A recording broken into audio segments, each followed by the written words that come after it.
Hi! Welcome to my September book haul. I'm pretty sure it's September. Basically, one of them was really late and now these two are going to be squashed together really closely, so sorry if I've posted like two almost back to back, but I should be back on schedule after this. I have a really nice collection of books that I've received for review and today I'm going to share them with you. The first one I have is the Essex Serpent. In a video that I don't think is out yet, I did an East London bookshop tour. Lucy, who I was with, bought this book. She was really excited to read it. This is one that I've seen in lots of bookshops on display and it has just received some amazing reviews and quotes from authors, including Jessie Burton. I'm actually listening to the Muse on audio at the moment by Jessie Burton, which I think actually has like quite a similar cover to this. It's set in London in 1983 and John Burnside describes it as a mix between Charles Dickens and Bram Stoker. It's about a woman who's recently become a widow and her son when they move to a new town where there are rumors that the Essex Serpent is around. People actually think that it might be like an undiscovered species. Cora, who kind of has a huge interest in this,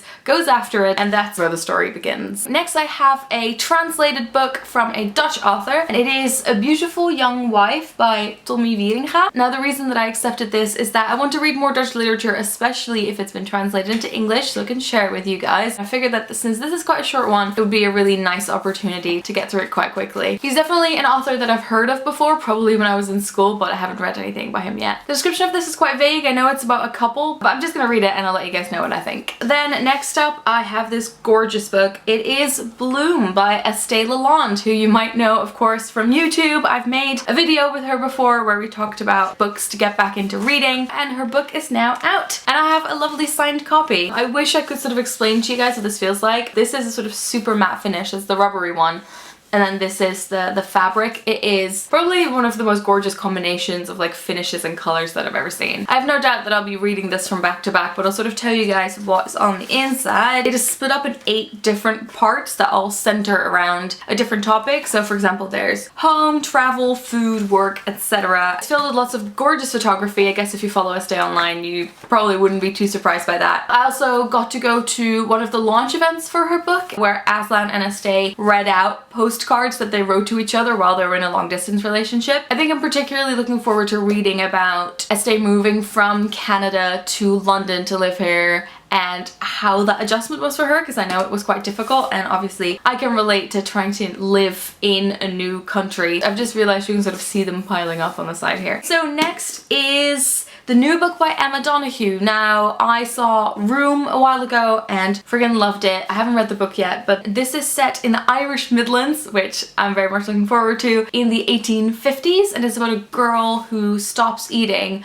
but somehow sort of remains healthy and alive. And it's about a nurse who is sent to go investigate basically, who then clashes with the journalist who's trying to write a story about this girl. And then finally there's one that I don't know that much about yet because it's still wrapped. I received the package like this. It's from Quercus. It's actually one of my old colleagues who sent this to me. She said that this is like quite a good Halloween read as well, so I'm gonna open this up. Alright, The Hidden People. It looks like this. It is by Alison, Littlewood.